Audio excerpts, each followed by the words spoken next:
So you just installed NordVPN and now you're staring at the app thinking, all right, and what now? Well, look, NordVPN is really packed with some seriously powerful features. But here's the thing. Most people really never touch like 80% of what they're paying for. And most of the time, they don't really know where to look. So today, I'm walking you through everything from that first install all the way to the advanced stuff that'll actually keep you protected all the time, no matter the activity that you're doing on your computer or your smartphone. We're talking kill switches, specialty servers for torrenting, settings essentially that'll make your connection faster instead of slower. So stick with me, and by the end of this video, you'll know exactly how to squeeze every bit of security and performance out of your subscription. All right, are you ready to smash it? Well, let's learn everything there is about NordVPN. And remember, you can always use the timestamps in the description box below so you can jump to the section that interests you most. For example, if you're a little bit more advanced and you want to see how to install NordVPN, well, just jump ahead to the section that is right for you. Okay, so you've decided to grab NordVPN. Smart move. I think it's one of the best VPNs out there. So if you really haven't already, so if you're like on the fence of deciding, what you should probably do is head on to NordVPN's website, and you can use the link in the description box below to get a special discount that we have for our viewers. Normally, you get a special deal for 2 years off and 3 months off, but with our link in the description, you get 4 months, as you can see here on the screen. So it's one additional month that you get if you sign up through one of our links, and also you support the channel if you do that. So thank you very much. If you look on the pricing side, you'll see a bunch of plan options staring back at you, right? So my first piece of advice is I'd really skip the monthly plan unless you're just doing a quick test run, because you're not just getting the best bang for your buck. It's quite expensive compared to the annual plans. So if you're looking at the annual or the 2-year plans, this is where the real savings are and where it's starting to get really interesting. And honestly, you're getting the exact same security features regardless of which plan you pick. The main difference is just like how many bucks you're dropping per month. All right, now that you've picked a plan, it is checkout time, right? So you'll enter your email, you just pick a payment method. It's all pretty standard. And as you can see, they take credit cards, PayPal, and even cryptocurrency if you're like going for maximum security and anonymity. And well, there's also one little tip. If you are in a country that doesn't have VAT, you can just pick any country for which this is the case, and then you save an additional amount on the taxes if you happen to be in that country, of course. So once your payment clears, you can check your email, and obviously you grab this activation code right here. With this activation code, obviously you can then activate all the applications and start using the VPN. Next up is you need to download the app from their official site. Obviously, you don't want to pick just some random third-party source. I've really, in my career here as a VPN tester, I've seen too many fake VPN installers floating around that are basically just malware wrapped in a nice package. And that's what we're trying to protect against, right? So make sure you're downloading it from NordVPN after clicking on one of our links. Okay, now, the installation. It's pretty simple, right? Let me show you. You double-click the installer, and pretty standard. You click through a couple of screens, and boom, you're essentially done right here. So it is installed. It takes about, I would say, 2 minutes, right? And now, once it's installed, you can launch NordVPN and log in with that email and activation code from earlier. So as you can see, it's a little odd as NordVPN opens a browser window to log you into the desktop app, but stick with me and just go with it. This is the authentication method that NordVPN uses in this case. Also, the app asks if you want to launch it at startup.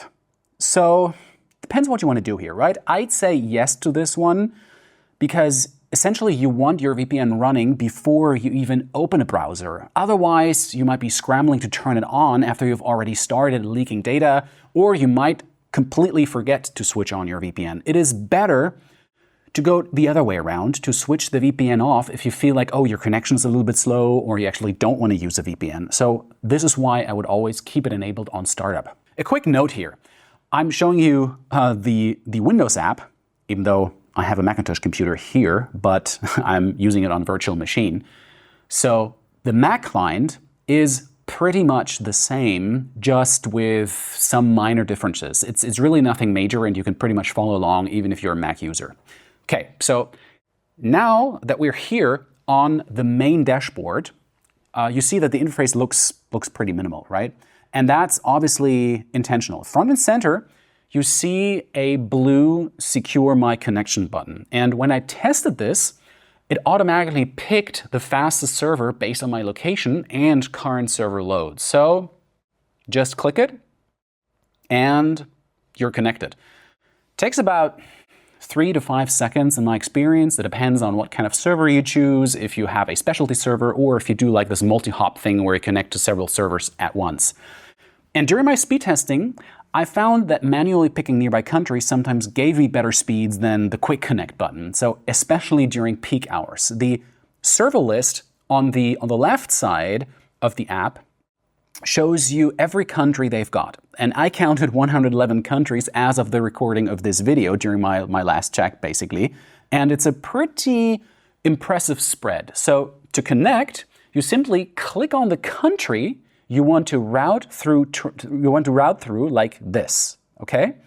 Or if you want to pick a specific server, you can hover over the country and click the 3 dots like this to see the list of individual servers that you've got. Next, check out here the top of the app, and that's where you see your connection status, your current IP address, and also which protocol you're using. When you're connected, it shows a green globe, and just below that, you see which server you're on. And I actually use this all the time to verify that I'm actually protected before I start browsing. And before we leave the main page, you'll see this section here called the Threat Protection and Dark Web Monitoring. So if you enable antivirus, which I'll go over shortly, you'll see the different items it's actively stopped. And the dark web monitoring, it'll tell you if your email address has been leaked on the dark web. Luckily, as you can see, I have no leaks. Whew. All right, let me show you something cool real quick. One of the main reasons people get VPNs is access to geo-restricted content. And that's why I'm using VPNs all the time, right? I want to access some libraries that I don't have access to from my home country, or when I'm traveling abroad, I just want to binge that show because I have just a Sunday free, right? Okay, we want to test this, right? So I'm going to pull up BBC iPlayer here. And BBC iPlayer is notoriously strict about blocking VPNs. Without a VPN, if you are outside the UK, which I am obviously at this moment, you will get this message that BBC iPlayer only works in the UK, right? Sad, so I can't stream my favorite UK shows at this point. So here's what I do. I go back to the server list on the left. So I scroll a little bit until I find United Kingdom right here. I click on it. And now, as we've discussed before, you see it connecting. You see, boom, the green light. So we're good. We're connecting to the UK. Our IP address has changed to the UK. And now we can refresh the page and the BBC iPlayer, and there we go. I have full access. I can browse shows. I click into the programs, right? You can see. Everything just works. And that's the power of a good VPN right there. And if you use a VPN and your streaming service that you want to watch is not loading properly, sometimes it helps just to open up a private browser window and then reload the page so you can make sure the fresh IP is really being used. All right, let me now disconnect from this and we'll get back to the main dashboard.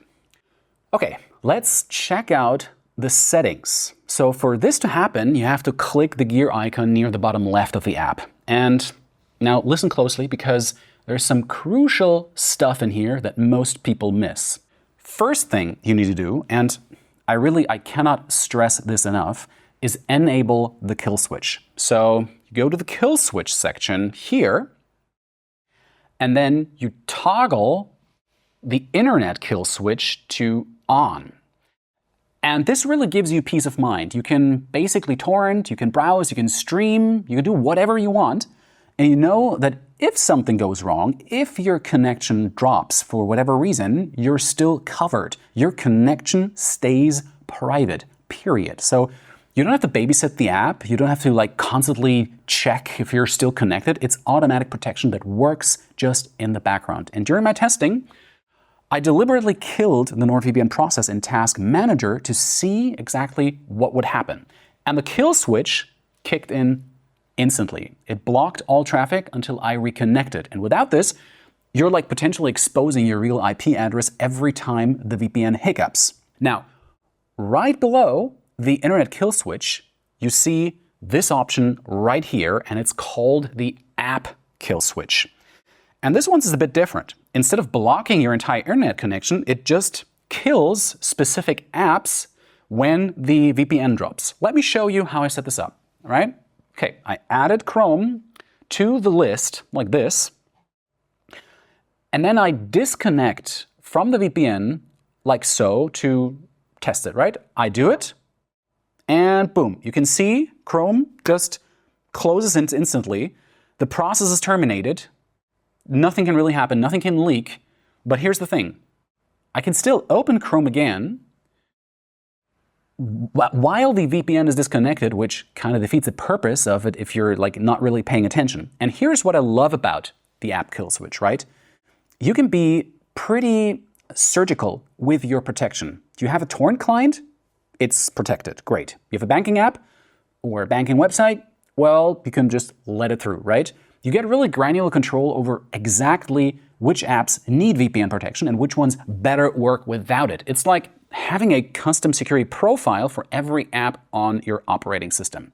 So what's my personal recommendation? Use the internet kill switch as your main protection, and then the app kill switch as an extra layer for your most sensitive apps. Stuff like your torrent client or any app you absolutely cannot risk exposure. And that way, you get both system-wide protection and also app-specific safeguards. Okay, we gotta talk about protocols. I know it's maybe a little bit of a dry topic, but still we want to have this covered so you know exactly what you're in for. In the Connection and Security tab, you can see these VPN protocol options. And for the best performance, I usually recommend switching from automatic to NordLynx like this, because NordLynx is their implementation of WireGuard. And when I ran speed test comparisons, NordLynx consistently gave me 20 to 30% faster speeds than OpenVPN. Basically, it's the same security level, just a little bit faster. Actually, you know what? Let me show you what I mean with a quick speed test. Now, I'm going to disconnect from the VPN first, and let me pull up a speed test site. First, I'll run the test without a VPN connection, all right?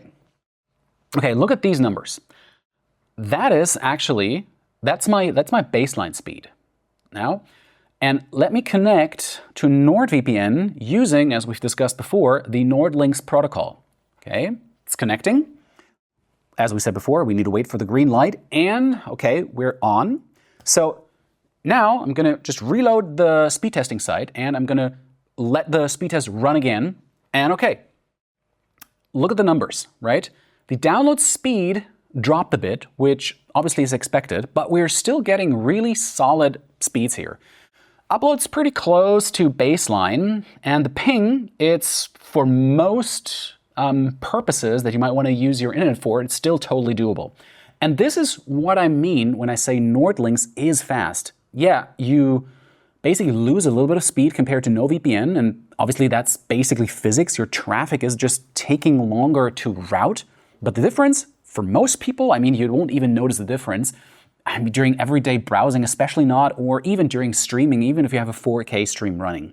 Okay, now, while we're still connected, let me show you one more thing, a so-called leak test, right? I'm going to pull up a DNS leak test site, like so, and this checks whether your real IP address or DNS requests are leaking outside of the VPN tunnel. And let's run the test now. So there we go. And look at this. The IP address showing here, that's actually NordVPN's server. That's not my real IP. And the DNS servers, all NordVPN's DNS servers. No sign of my ISP anywhere. And that's really what you want to see. No leaks. Everything's properly encrypted and routed through the VPN. And your ISP can see what you're doing. Websites can see your real location. And that's really the kind of protection that's actually working and that you want to have on a daily basis. So back in the settings menu, there's also this auto connect dropdown. You can click it and you'll see that you can choose between all networks or just Wi-Fi, mobile, or Ethernet. And I personally keep this enabled, at least for Wi-Fi networks. It means the second NordVPN launches, it connects to your last server, so you don't have to click anything. And if you want a different server than the fastest, click this little arrow right here and select any server you want, like this. All right, we still got to dig into the rest of the settings menu because there is much more useful stuff here. In the General tab, you'll find that startup option I mentioned earlier. Make sure this launch on startup box is checked. And the rest of the settings here aren't really super important. They're mostly cosmetic things like dark mode and status notifications. And we'll skip these because it's a matter of taste and you can choose them however you see fit for your current system. Next up, click this section that's called split tunneling. And this is another game changer that's hiding in here. It lets you choose which apps go through the VPN and which ones use your regular connection. And I'll set this up so my banking app essentially bypasses the VPN like this. Some banks get twitchy when they see like a foreign IP address and, well, it's just better to use it always from your home address, not to get any more issues.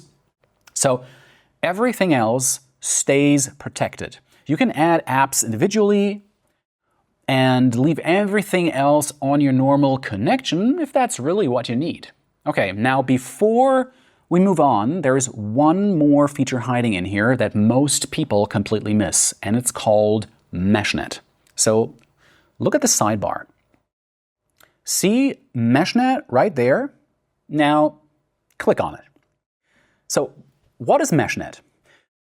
MeshNet lets you create secure and encrypted connections between your devices, or even between your devices and your friends' devices. So basically, it turns NordVPN into a private network. So let's enable it on this device. And here is where this gets really useful. And let me show you, let's say, 2 practical ways I use this. First, the obvious thing is file sharing. See this file transfers menu option? Click that. Now I can send a file directly to another device on my MeshNet. It could be my laptop, it could be my phone, it could be whatever, right? The file goes through an encrypted tunnel. So we don't need cloud storage for this. We don't need to trust any third-party service, right? Obviously, we're using NordVPN as a MeshNet server, but we don't have to upload our files to, say, Google Drive, which will for sure scan our files and use it for AI training. And also, no one can intercept it. So no upload file size limit like you get with email or maybe some other traditional cloud storage service that we've just discussed, right? And personally, I use this all the time to move large video files between my devices. It's way faster than uploading to the cloud and downloading again. So I have a second use case, and this is a little bit of a sneaky one, right? Because you can share your streaming accounts with friends or family who live a bit far away, and thus they would have a different IP address, and Netflix might flag that and block your account or block other people from accessing it. And here's how it works. Let's say you've got a Netflix account, right? Your friend lives in another state or country, and normally Netflix would flag that account for like sharing and really crack down on it. But with MeshNet, you can give your friend access to your route, to reroute their traffic through your network. And to Netflix, well, it looks like they're streaming from your house. It is the same IP address, there are no red flags, and now I'm not saying you should do this if it violates Netflix terms of service, but I'm just putting the capability out there and then you can let your creativity do the rest, right? I'm just saying. Okay, so to set this up, you just have to turn MeshNet on your host device like we did earlier, and note that the host has to be a desktop device running Windows, macOS, or Linux. Then click the button that says Link External Device and enter your friend's email address. Just make sure that they've signed up for a free NordVPN account, and that's basically all they have to do. And now before you click Send Invitation, you can also choose what your friend has access to. Since we're setting up shared access to Netflix, we want to make sure that allow traffic routing and allow local network access are all enabled. Now, all your friend has to do is sign into the NordVPN app, and they will see the invitation in their own MeshNet tab. All they have to do now is connect to your device like this, and that's it. Now they can log into Netflix as if they were inside your house.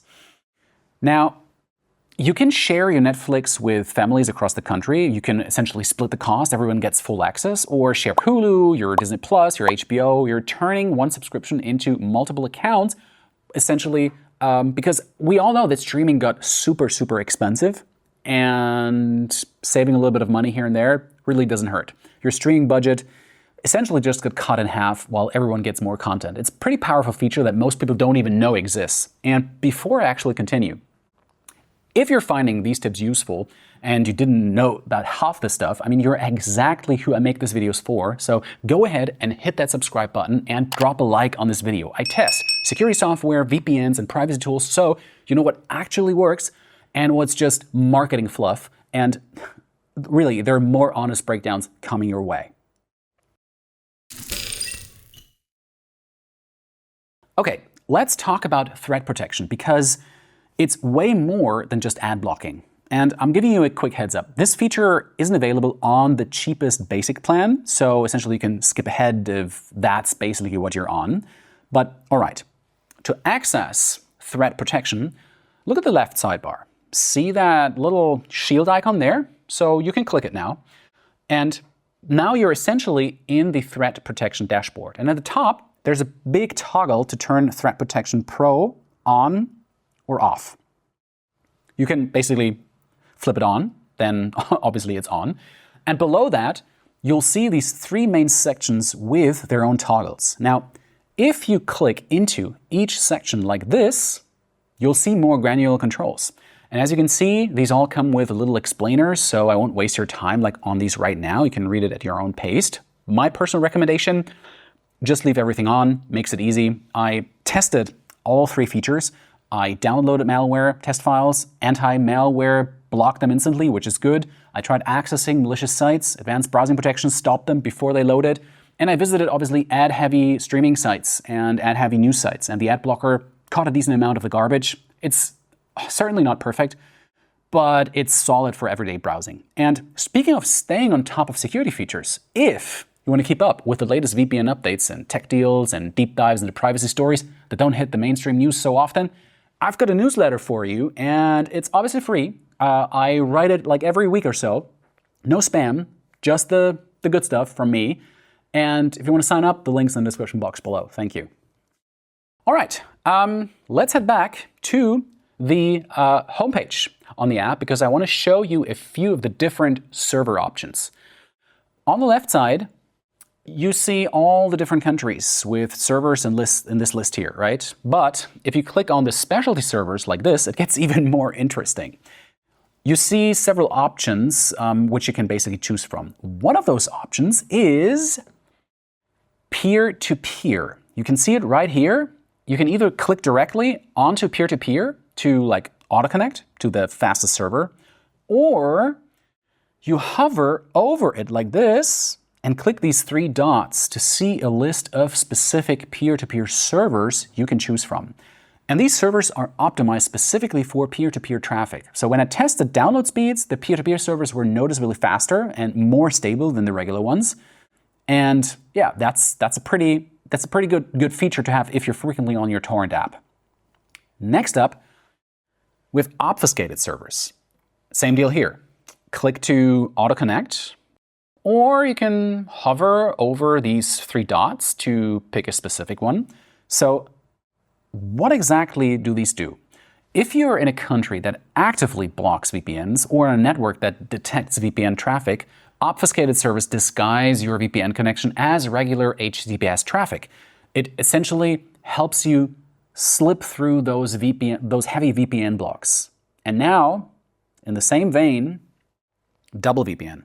Again, click to connect like this, or use the three dots you see here to choose your route. Now, this routes your traffic through two different VPN servers instead of just one. Your connection goes from your device to the first server, then to a second server, and then out to the internet, right? It's an extra layer of encryption. But yeah, it's obviously slower. I honestly only use this when I'm doing something that requires really maximum privacy. So for everyday browsing, it's a little bit overkill, and the speed hit isn't worth it for most scenarios.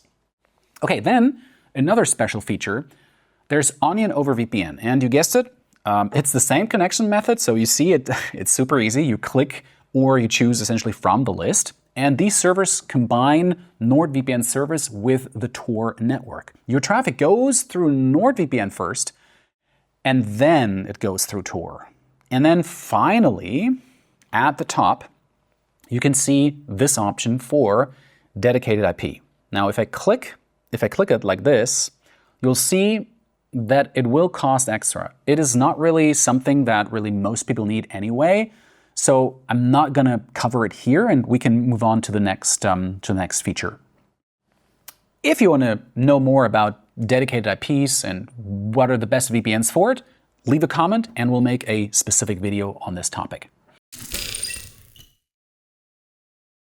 The mobile app is surprisingly close to the desktop version, just obviously adapted for a touch interface. It's pretty much identical on both iOS and Android, and there's a quick connect button right up front to see the full server list. You can also do that, obviously. You just have to swipe up, and then, well, you can pick a country that you want to connect to, sorted from A to Z, so pretty easy to find everything. And if you tap the shield icon at the bottom, you'll find the threat protection settings. So next, you can tap the profile icon on the bottom right, like this, and you can see there are a little bit more bare bones settings than on desktop, especially if you're using an iPhone like I'm here, right? So go in the settings, and I would still recommend you to select the auto connect feature to switch it to on. This will help you obviously to be always connected and then be able to disable the VPN in case you need to disable it if there's any problems with the connection. So if you're on Android, you should also enable the kill switch like I'm doing here, or as you can see on the screen with the Android device. The Android app also lets you set up split tunneling that I've done with my banking app, right? So this is what you can do with the mobile applications. If you want to have a dedicated video on the mobile applications, also drop a comment, and then we just dedicate a specific video just to the mobile apps. Basically, that's all you need to get started with your new NordVPN account. I mean, there are a few things that I didn't cover. So I didn't really go into depth on these features because I think this is just the core information that you need to get started. And I just didn't want this video to become like a full online course spanning over 45 minutes, right? But as you get more comfortable with NordVPN, you'll have basically no problem getting the most out of your subscription with the basics that I've just showed you here. Now, let me know in the comments below, like, how are you getting along with NordVPN and what's your main use case? How are you using what are you using a VPN for? Are you using it for streaming? Are you doing torrenting? I'd really love to know, so leave a comment, and as always, thank you very much for watching, and I'll see you in my next video. Bye-bye.